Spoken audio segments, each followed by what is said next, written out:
രക്ഷിക്ക്. എടി, നിന്നെ ഇതാണ് എന്റെ കുടുംബം, എന്റെ സന്തോഷം. ചട്ടമ്പി പാറു ഇന്നു മുതൽ എല്ലാ ദിവസവും രാത്രി 7:30 നമ്മുടെ സ്വന്തം സൂര്യ ടിവിയിൽ. കഴിക്കണ്ടേ? അതെ വാ.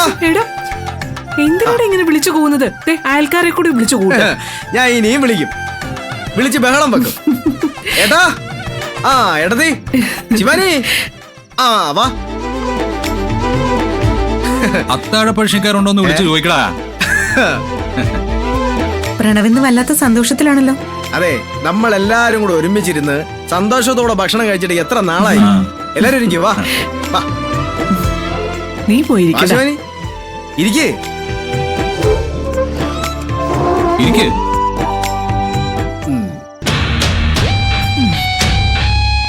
വീണ്ടും ഈ പ്രണവ് പഴയ പോലെ ആവാണല്ലോ. ഇനി എന്ത് ചെയ്യും? നീ എന്താ അവിടെ തന്നെ നിന്ന് കളഞ്ഞത്? വന്നിരിക്കും. എനിക്ക് വിശപ്പില്ല. വിശപ്പില്ലെങ്കിലും കഴിക്കണം. ഈ സമയത്ത് പട്ടിണി കിടക്കാനൊന്നും പാടില്ല. വിശപ്പില്ലാതെ എങ്ങനെ കഴിക്കാനാ പ്രണവേ? എനിക്ക് വേണ്ട. വിശപ്പില്ലെന്നോ? അത് സൂക്ഷിക്കേണ്ട കാര്യമാണല്ലോ. എടാ പ്രണവേ, നാളെ തന്നെ ശിവാനി ഒരു ഡോക്ടറെ അടുത്ത് കൊണ്ടുപോകണം. ഇവിടെ അടുത്ത ഏതെങ്കിലും ഒരു ഗൈനക്കോളജിസ്റ്റിനെ ഒന്ന് കാണിച്ച് വിശപ്പില്ലാത്ത കാര്യം പറഞ്ഞാൽ മാത്രം മതി. ആ, അതൊന്നും വേണ്ട, ഞാൻ കഴിച്ചോളാം. അത് പോരെ. കൊള്ളാം. എന്ത് ദേഷ്യ ശിവാനി ഇത്. സൂക്ഷിക്കണ്ടേ ശിവാനി? ഇരിക്കുന്നതും എഴുന്നേക്കുന്നതും ഒക്കെ പതുക്കെ മതി. നീ വലിയ അഡ്വൈസർ ഒന്നും ആവണ്ട, നിന്റെ ജോലി ചെയ്താ മതി. മോളെ ശിവാനി, ഇനിയെങ്കിലും ഇരിക്കുമ്പോഴും കെയർഫുൾ ആയിരിക്കണേ.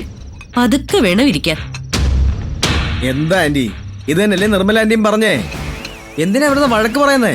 വീണ്ടും പഴയ പടി ആയ ഉടനെ ഏട്ടത്തി ഉപദേശിച്ചു കാണും.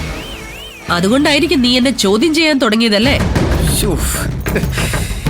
ഞാൻ ആരെയും ചോദ്യം ചെയ്യാൻ വരുന്നില്ലേ.